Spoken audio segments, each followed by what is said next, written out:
Taf Reish Mem Chet.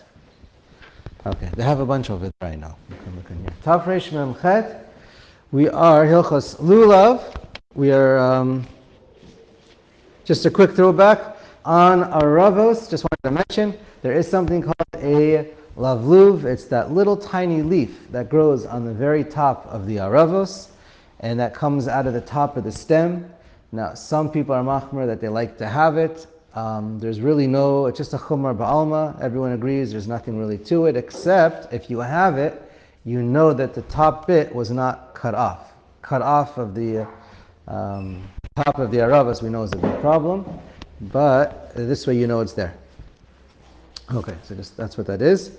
And then we mentioned yesterday, as far as if you have a depression or a hole that goes in a little bit into your esrog. So we mentioned that if it's an isar, then the size of a coin that's an isar, so that's a problem.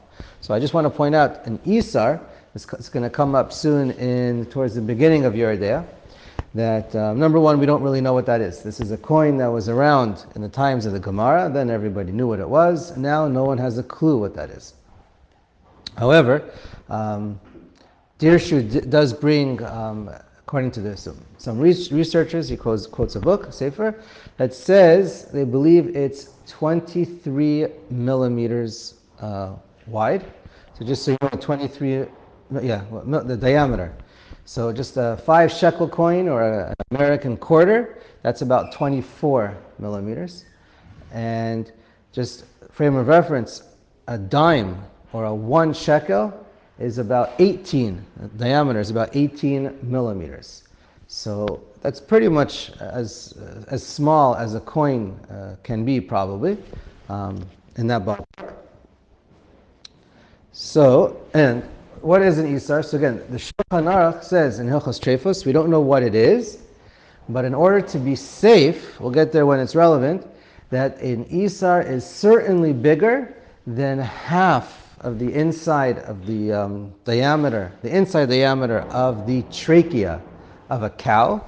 That's a little big. I did not measure one recently. It's probably in the ballpark of 30 centimeters, but 30 millimeters, but really one needs to check. Okay, maybe we'll get there. We'll check before Trefus. But anyways, that is the size, and an isar we know for sure is bigger than half of that size. So that's probably, based on that, a dime or a 1 shekel coin is probably around the ballpark, and that would be okay. The Ramah holds that in order to be safe for an isar, it must be the inside of the trachea, not of a cow, but of a bird. Because Yaakov says that an isar is at least bigger than the trachea of an avaz or a goose. Anyways, and the Orach Chaim just points out this hole, again, nothing is chaser, it's just a hole, it's only a din derabanan. So he says, really, mikar din, if needed, you can be lakula, whatever you think an isar probably is, then you could be makel for that amount. So if you put the Shulchan Aruch and the Aruch HaShulchan together, around the size of a dime, it's probably good. Okay, anyways, not that case really comes up too often. Let's get to Daled, also a case that you're not going to see too often. An esrog shenyimoach kol bisaro bifnim. So the entire inside of your esrog is a little mushy and soft. All right, it started to decompose or something. Uklipato achitzona kayemet, but the outside of the layer is still there. It's intact. It's all there, but you can feel it with your hand that the inside is kind of mushy. Okay, it's a question if it's getting rotten or not, but let's assume it's not rotten. Otherwise, it's a question. V'chadrei hazera kayami bifnim. But you still have the seeds and those inner chambers of the fruit inside. All right, so the inner chambers are there, the outside is all there, it's very soft. It's still kasher, that's 100% kosher. V'yesh poslim, but some say no, actually it is pasul. So anyways, we're always going to be machmer. In this one, if at all, when it's nowadays, it's always possible to be machmer. Okay, hey. Nistak kulo merosho lesofo afilo eno chaser klum pasal. If it's basically has like a cut, a split, a crack going all the way from the top to the bottom, right? Nothing is missing, right? But even though nothing is missing, since it goes from the very top to the very bottom, it's pasal. Right? I haven't seen this either. Aval nish arbo shir lamala ulamata. Now, we say it's pasal if it goes all the way from the top to the bottom. But if you have a little bit still, it's still there, intact, that's not split or cut. Afilu nishar bo shir lamala ulamata. Afilu kol shehu, even a tiny bit, then it's kosher. So even though it's the majority, it's still kosher. V'yesh misha omer dafka milamata. Now some say that's only if it's the bottom half of the esrog, before the chotam or nose, the top portion. We'll get there soon. So then so some say only if it's below it's okay. That's when it's okay. But if it's on the chotam, anywhere on the chotam, afilu kol shehu pasol, then it's 100%. Or then it's pasal. Okay. Haga. Now, v'yesh machmirim lifsol ben nistak rubo, and some say it's also pasal, even if it's just rubo, right? Shulchan Aruch says it's only pasal if it goes from top to bottom all the way, but here he said the Ramaz is even if it's just the majority. And okay, so this is the chumrah of the Ramah. Now, the Taz and the Magin Avram do not agree with the Ramah. The Gra does agree that there is such an opinion. So the Gra says there is room to be, that one should be machmer. Okay? Anyway, so then this is just a din lachatchila. V'kol shelo nistak rov klipato he'ava lo mikri nistak. Now, what is the definition of nistak? Regardless where it is and how much it is, in order for it to be considered even nistak, it's not just a little cut into the peel. If it's just or into the rind, if it's just a little cut, that's nothing. It has to go through at least rov klipato, the depth. It has to go through at least the middle of that white skin or flesh inside. It has to go at least through the majority of it depth-wise, and then we call it a nistak lahalacha, and then we have the halacha of does it go a majority or all the way from the top to the bottom. Okay. Mishnah Berurah just points out, now obviously if you're going to be going all the way through the white, then that's going to be, then we're going to get into the halacha that we did learn about mafulash in Seif Gimel. Okay, so anyways. Let's go into Vav. Now, Nikla faklipa chitzona shelo. Now, what if you just peel off the very outer skin layer? All right? She'eno mechasra ela nishar yarok kamot shehu briasa. So it's basically, we're going to see this is a very, very thin layer, maybe similar to saran wrap. Just a very, very thin glossy layer that's covering the esrog. That's the part that comes off. Right? Or if a person wants to remove a little spot or something off the top of their esrog. So as long as nothing but not with a peeler. A peeler for sure is not okay. Yeah, don't use a peeler, that's for sure. Don't use a knife. Well, you're not going to be, it depends how you use it. But right, the way a person normally uses a knife and a peeler, you're going to be taking off a little bit of the flesh underneath the very top layer, and that would be a problem. But you have to be doing not a cutting motion, but more of a scraping, scratching motion. And then that's the niklaf that would be okay. All right? There's the very thin outer layer. Okay. And then you would still see some of the color underneath it. That's what we're saying. Some of that could be yellow, could be green color, will still be there.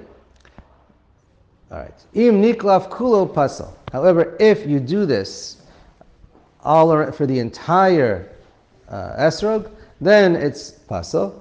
I feel im nishar, and some of these dinim that we're learning, including this one, actually it's learned or compared to the halachas of trefos, about the skin of the animal or different parts of the organs. Anyway, we'll see that when we get there.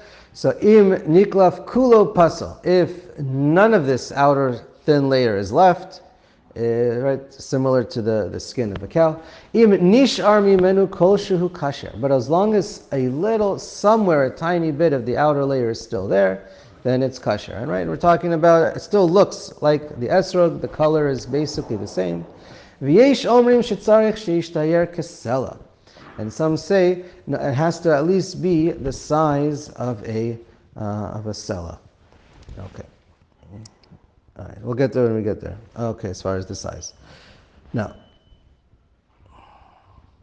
Mishnah Berurah just points out that when you're doing this, so you just have to be to avoid other issues. If it starts to look different, then you can have issues. Number one, if it starts to look white, then that means you probably got already removed too much, and it's puzzle.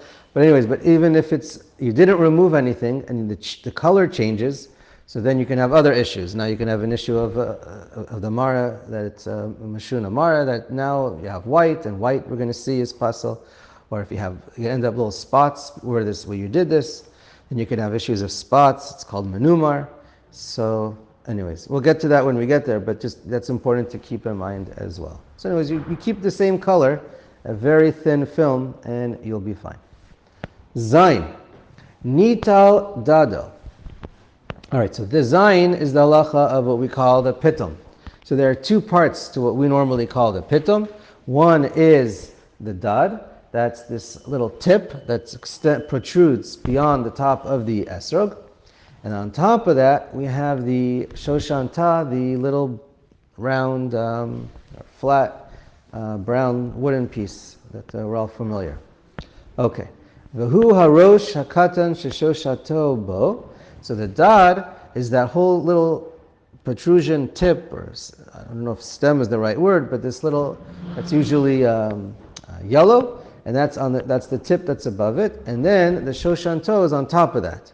So if the dad, this whole tip, the entire tip disappears, falls off, then it's pasal. Okay, now, actually, how much? So the Mishnah Berurah explains that if, and again we're going to see this when we get to chet, if when you have a pitom, right, it falls off, drops on the floor, something happens. So if the whole tip comes off, and not only the whole tip comes off, but now you're left with a little bit of a hole on the top of your esrog. It's indented a little bit because when the whole tip comes off, part of the inside will often come off with it. So then he says that's for sure pasal, and that's likely or possibly what the Shulchan Aruch holds. So if again you have a little groove inside on the tip when it comes off, that everyone agrees is pasal. Now what happens if only half of that tip comes off and a little bit is still there, which is usually the case, but it really depends on the case. But often you'll have the top little bit, the shoshan to, come off. Some of the dad is still there, some of that tip is there. So he points out, according to the Taz, Magen Avraham, and Mikar Din, it's 100% kosher, no problem. If it's completely off and it's totally flat, level, nothing's protruding, but there's no indentation, no hole, so that's the machloket the Taz says is for sure okay. According to the Magen Avraham, then one should be machmer. Okay, fine. Now let's read the Ramah. Hagav yesh machmirim it im nitla hashoshanta dahainu masha'anu korin pitma. So again, different, whatever you call it, pitom, people call it different things. But the Ramah says, even if just the wooden top comes off, it's good to be machmer. The top tip, v'tov lahachmer b'makom she'efshar, and one should be machmer when it's possible. So the Mishnah Berurah points out, what does it mean when it's possible? When you have two perfect esrogim to pick from, and one has that little brown tip on the top called the shoshan ta, and some don't. But as long as you have some of that tip still there, then he basically says all the other stuff is more important. All the other hidurim is more important. And okay. But if it's flat, so then that's already, well, no, I take that back. He says if only the top wooden the dark part comes off, but you have all of that tip, then for sure don't worry about any other hidur. All the other hidurim are more important. Just that brown tip on the very top, that's really not important, comparative to all the other hidurim. But once half of that is missing, half of that dot, half of that tip, so then it's just, because it's very subjective, but then it's all part of the chishuv of which is more hidur here, this way and that way. Okay. Miu linyan dina ein lifsol im ken nital adal dahainu ha'et sharosh ha'pitama alav v'harosh nikra shoshanta. But he says, really, you should just know halacha. The only thing that really matters is if you lose the tip. And v'kol ze davka shenitla aval im haya lo haya lo dad me'olam kasha. Now this is if when it fully grew and you took it off the tree, you had the pitom there, the entire pitom, and then it comes off. That's what we're talking about, where we have all these chumras. But if in its normal way of growing, which is by many etrogim, the way they normally grow, it starts with this pitom, but then somewhere in the growing process, it shrivels up and falls off all by itself as it's growing. So then you don't have to worry about it. It's 100% kosher the way it is. That's normal, and normal growth is good lachatchila. V'chein rova esrogim shemevim b'medinos elu. And he says most of the esrogim that we get in Europe don't have this at all. It's already fell off while it was growing, and therefore it's 100% kosher. You don't have to worry about it. Okay, let's go to chet. Nital ha'etz. Now, if shehu talei bo ha'ilan, this is the stem where it was attached. This is what we call the bottom oketz. What's the bottom, the stem where it was attached to the tree. Right? When it starts to grow, it actually grows upward. That's why we hold it like that. And that's where the oketz is. When it gets bigger and heavy, then it flips over. Okay. Now, mi'ikar din v'nishar mekomo guma. So I'm sorry, it's mi'ikar ha'esrog from the right. That's from the stem. V'nishar mekomo guma. When it comes off, and now you have a hole or this round indentation when it comes off, that's when it's pasal. Hagav v'iminato k'tzat ha'etz v'nishar ove koshu k'shekol rochav aguma mechusa kasher. Just means as long as, even if it comes off completely, but it's flat at the bottom, you don't have this indentation, you don't have this hole in there, it's not called chaser, and it's 100% good. Okay, so that's why many say it's the same for the top and the bottom.